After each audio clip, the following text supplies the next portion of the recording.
Semangat pagi anak-anak semuanya. Bagaimana kabar kalian hari ini? Ibu harap semuanya dalam keadaan yang sehat dan tetap semangat untuk belajar ya. Ayo kita semua buka modulnya. Modul tema 7 subtema 4. Kita akan belajar PPKN tentang keragaman tempat wisata. Anak-anak, tahukah kalian bahwa di Indonesia ada banyak sekali tempat wisata? Tempat wisata di Indonesia terbagi menjadi dua, wisata alam dan wisata buatan. Yuk kita pelajari apa saja ya contoh dari wisata alam dan wisata buatan. Contoh dari wisata alam antara lain pantai, air terjun, perbukitan, sungai, dan lain-lain. Sedangkan wisata buatan contohnya taman kota, kolam renang, dan juga kebun binatang.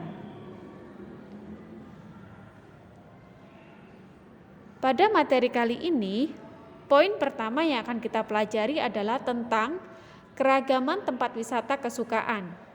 Anak-anak, adanya berbagai macam tempat wisata menyebabkan munculnya tempat wisata kesukaan yang juga beragam. Adanya perbedaan kesukaan terhadap tempat wisata adalah hal yang biasa dan wajar. Sikap yang harus kita miliki terhadap teman yang berbeda tempat wisata kesukaan antara lain: 1. Kita tetap bisa berbagi cerita tentang tempat wisata kesukaan yang pernah kita kunjungi. 2. Kita tidak boleh mengejek tempat wisata kesukaan teman. Yang ketiga, perbedaan tempat wisata kesukaan tidak menghalangi kita untuk berteman dengan siapapun, atau kita tidak boleh pilih-pilih teman. Perhatikanlah percakapan berikut ini. Kita akan belajar tentang keragaman tempat wisata. Anak-anak, tempat wisata di Indonesia berdasarkan tujuan kegiatannya dikelompokkan sebagai berikut. 1. Tempat wisata edukasi atau pendidikan. Contohnya museum, planetarium, dan kebun binatang. Yang kedua, tempat wisata rekreasi, contohnya air terjun dan pantai.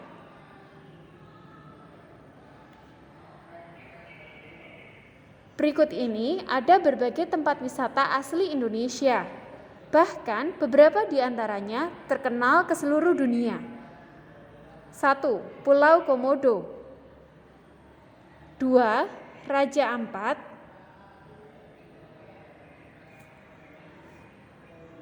Selanjutnya, ada Candi Borobudur yang berlokasi di Magelang, Jawa Tengah.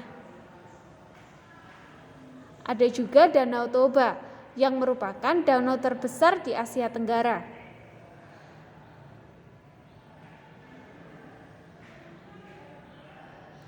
Ada juga Batu Secret Zoo. Mungkin di antara kalian sudah banyak yang pernah berkunjung di tempat ini ya, karena terletak di Kota Batu, Jawa Timur.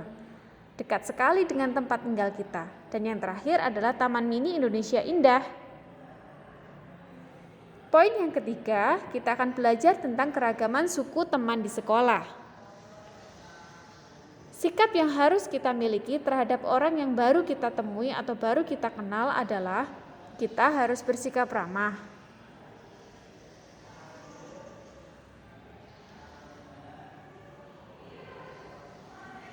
Tentunya terhadap orang yang baru kita kenal, kita akan terlebih dahulu mengajaknya berkenalan. Untuk mengajak seseorang yang baru kita kenal, gunakanlah bahasa yang sopan untuk berkenalan. Juga poin yang ketiga, pertanyaan yang kita ajukan haruslah bersifat umum seperti nama dan daerah asal. Poin yang keempat, jika kita mengajukan pertanyaan tidak boleh terkesan seperti memaksa. Anak-anak, ada banyak sekali suku di Indonesia. Keragaman suku merupakan kekayaan bangsa Indonesia. Setiap suku memiliki kebudayaan yang khas, seperti pakaian adat, bahasa daerah, kesenian daerah, dan adat istiadat. Berikut ini mari kita memasangkan daerah asal dan suku asli. Baria dari Madura merupakan suku Madura, Asep dari Bandung merupakan suku Sunda. Joko dari Solo merupakan suku Jawa dan Madin dari Jakarta merupakan suku Betawi. Hal yang harus kita perhatikan adalah bahwa terhadap segala suku dan segala perbedaan budaya yang ada di Indonesia, kita harus saling menghormati. Saling menghormati merupakan kunci kerukunan hidup yang menciptakan persatuan. Sekarang kita masuk ke materi tema 7 subtema 4. Muatan pelajaran bahasa Indonesia. Kita akan belajar tentang kata sapaan dan menulis kembali isi fabel. Poin yang pertama yang akan kita pelajari di materi ini adalah melengkapi percakapan dengan kata sapaan. Hal yang perlu diperhatikan adalah bacalah fabel dengan seksama, perhatikan dengan seksama percakapan yang rumpang, dan lengkapi percakapan dengan kata yang sesuai yang sudah disediakan.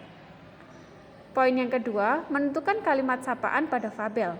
Berikut ini adalah cara menentukan kalimat sapaan pada fabel adalah dengan membaca fabel dengan seksama, kemudian kita bisa menuliskan seperti contoh berikut ini. Perhatikan kata-kata yang digaris bawah pada contoh berikut ini. Kata-kata berikut ini yang digaris bawah merupakan contoh dari kata sapaan, sudah tertera di modul kalian masing-masing. Perhatikan gambar berikut ini. Poin yang ketiga ini kita akan belajar tentang menulis kalimat menggunakan kata sapaan. Nah, coba kalian baca, sudah tertera di modul kalian masing-masing. Kalian bisa memperhatikan berbagai contoh dan cara menulis kalimat menggunakan kata sapaan.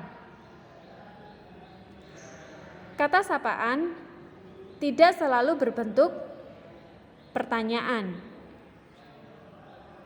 namun juga bisa berbentuk kalimat pernyataan. Mari kita bersama-sama belajar untuk membuat percakapan menggunakan kata sapaan. Cara membuat kalimat percakapan sesuai gambar. Yang pertama-tama yang harus kita lakukan adalah tentunya kita harus memperhatikan gambar yang disajikan dengan seksama. Setelah itu, kita menuliskan kalimat percakapan yang tepat dan sesuai dengan gambar yang tersedia.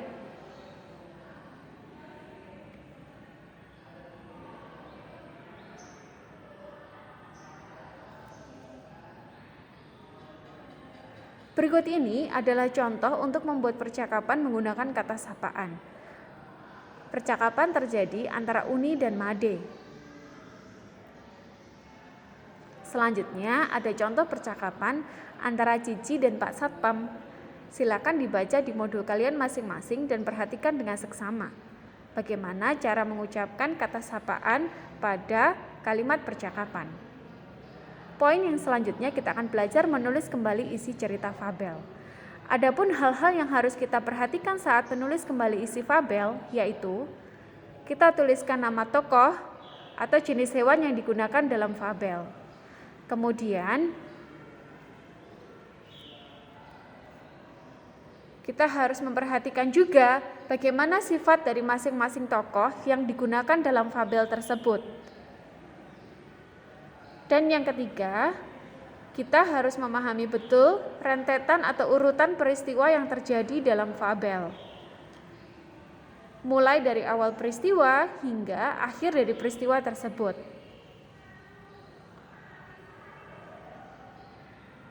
Berikut ini adalah contoh dari menulis kembali isi cerita fabel. Di modul kalian ada dongeng berjudul Persahabatan Gajah dan Tikus. Nah, tokoh yang ada pada cerita fabel tersebut antara lain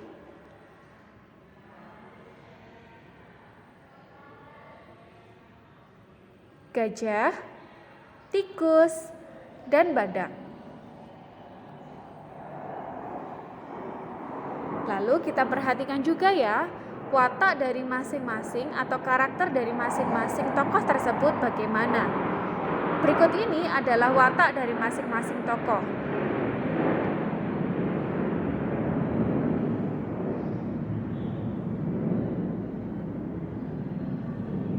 Yang pertama, gajah. Wataknya baik hati dan bertanggung jawab.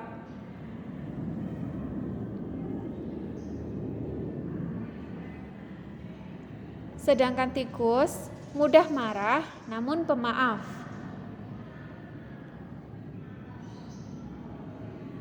Dan yang terakhir, watak dari badak adalah bijaksana. Jadi, ini dia yang harus kita tulis ketika kita menulis kembali isi cerita fabel. Ada judul fabel, tokoh dalam fabel, watak masing-masing dari tokoh. Yang terakhir yang harus kita tuliskan juga yaitu tentang peristiwa yang terjadi dalam cerita fabel tersebut. Kita harus menuliskannya secara urut. Misalnya, urutan peristiwa yang pertama, tikus marah kepada gajah karena gajah secara tiba-tiba bersin dengan sangat hebat sehingga membuat semuanya berantakan hingga akhir dari cerita tersebut. Bisa kalian perhatikan di modul kalian masing-masing ya. Adapun tugas kalian hari ini antara lain